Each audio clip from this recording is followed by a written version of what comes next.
Where in the world is Kyrsten Sinema? And that's the question that a lot of us are asking, because apparently she is no longer in the Senate during very heated negotiations over the $3.5 trillion reconciliation package. Where did she go? Is she meeting constituents? Is she addressing their concerns? Is she figuring out exactly what she wants to drop from the massive social spending bill? Pouring through reports and saying, we could do without this or we could do without that, and how to deliver that message? No, of course not. She went to Europe to raise money. In fact, a Sinema spokesperson told the New York Times that she is participating in a fundraiser for the Democratic Senatorial Campaign Committee. So now, why would anybody give her money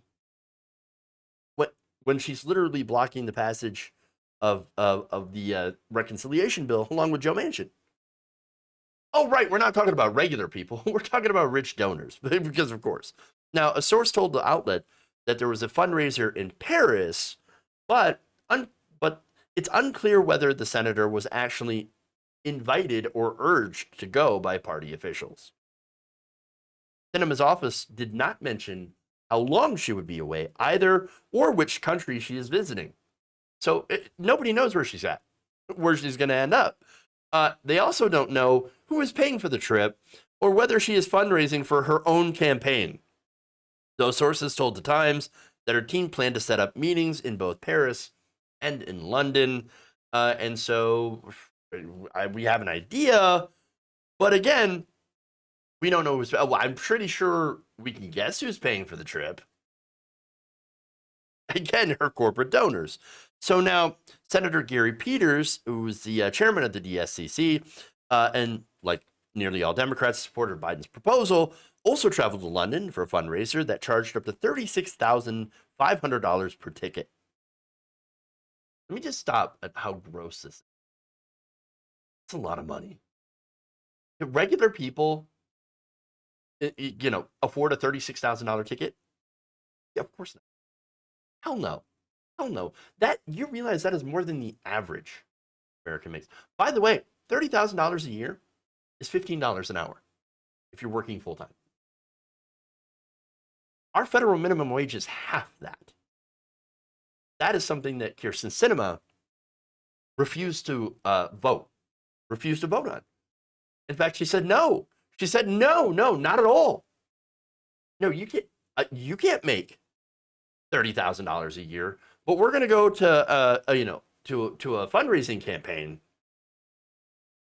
that charges $36,500 per ticket. Disgusting. Now, to be fair, Sinema's name did not appear on that invitation. And it's also noted that lawmakers are barred from raising money from foreign sources, of course. So then who's she getting the money from? Well, members of Congress do travel overseas to solicit donations from Americans that are living in other countries, who tend to be affluent and well-connected. Oh, of course. So from what I take it is that she's going on a nice fancy vacation, hobnobbing with rich people, living in different countries instead of, actually doing her job and working to, try to pass a reconciliation bill, help rebuild our country. Now, this is Sinema spokesman John LaBombard told the Times that she is, she you don't understand, she's working really, really hard. So she's actually doing her job. In fact, he said, so far this week, Senator Sinema has held several calls, including with President Biden, the White House team, Senator Schumer's team, and other Senate and House colleagues to continue discussion on the proposed budget reconciliation package. Those conversations are ongoing. Oh, ongoing. Are they, though? Are they really? Because Biden's team actually has the opposite take on this. In fact, Biden and Sinema's Senate colleagues have actually come out and said that this is a lie. They're not talking to us. Senator Bernie Sanders is the Budget Committee chairman. criticized Sinema for not telling her colleagues what's in the bill. Senator Sinema's position is that she doesn't quote unquote negotiate publicly. I don't know what that means. We don't know where she's coming from. Tell us what you want. One unnamed Democratic senator also told Politico that Sinema recently said, I'm not going to share with you or with Schumer or with Pelosi what I want. I have already told the White House what I am willing to do and what I'm not willing to do. I'm not mysterious. Oh, really? You're not mysterious? Well, how come you're not telling anybody anything? It's not that I can't make up my mind. I communicated it to them in detail. They just don't like what they're hearing. And Biden has been apparently exasperated after hours of talks with Sinema and has complained to lawmakers that Sinema doesn't move from her position in negotiation and doesn't always return calls from the White House, according to reports from CNN.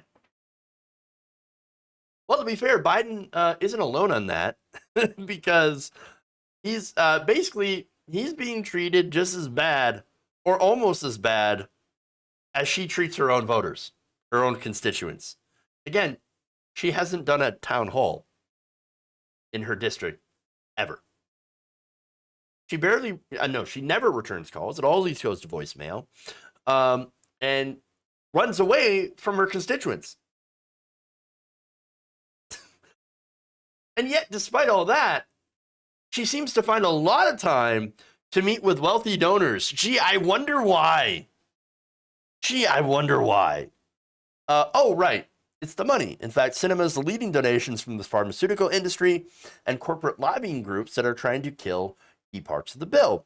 For example, the part that allows Medicare to negotiate drug prices, which would actually save Americans tons and tons of money on drug prices.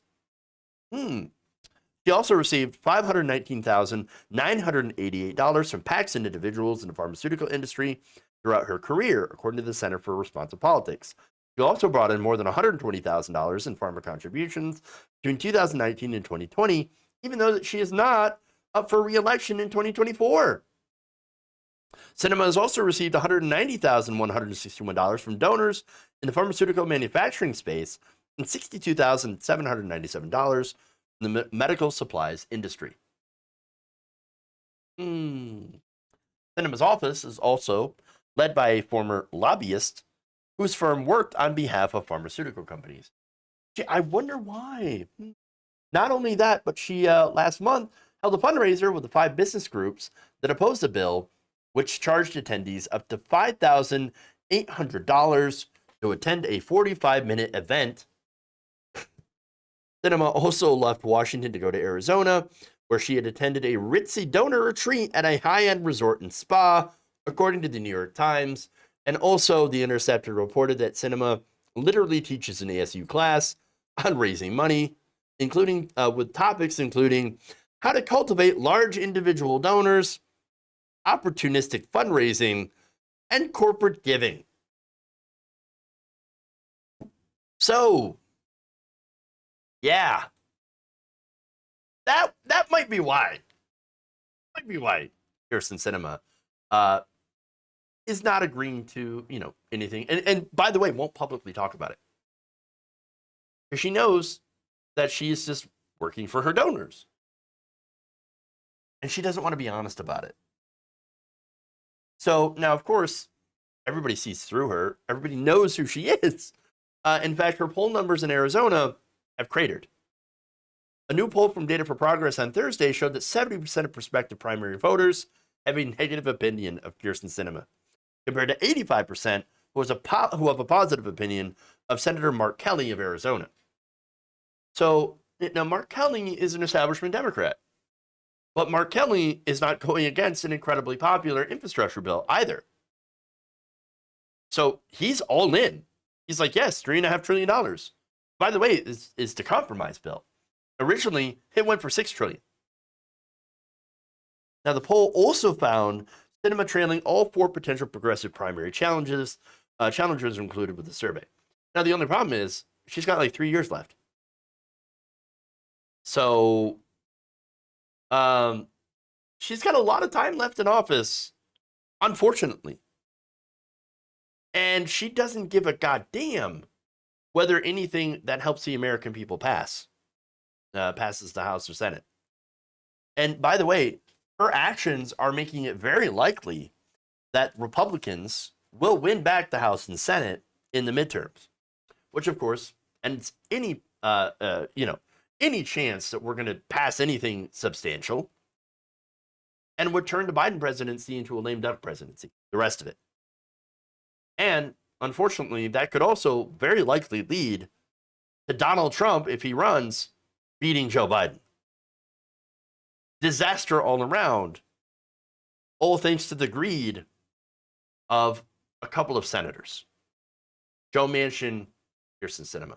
But Manchin, interestingly enough, Manchin's like, well, I have a number and I know exactly what I want to cut out of the bill. It's Sinema that's being cagey about it. So in this case, yeah, Manchin's corrupt, but at least he's open about it and says, yes, I know exactly what I want to do. And I know exactly that I'm going to, just decimate this bill. But at least I'm honest about it and consistent about how corrupt I am. Kyrsten Sinema won't even admit it. If you enjoyed this video, please give us a like and share with your friends. You can subscribe and help out the channel by becoming a patron. It's patreon.com/Jeff Waldorf, or you can become a channel member as well by hitting the join button below.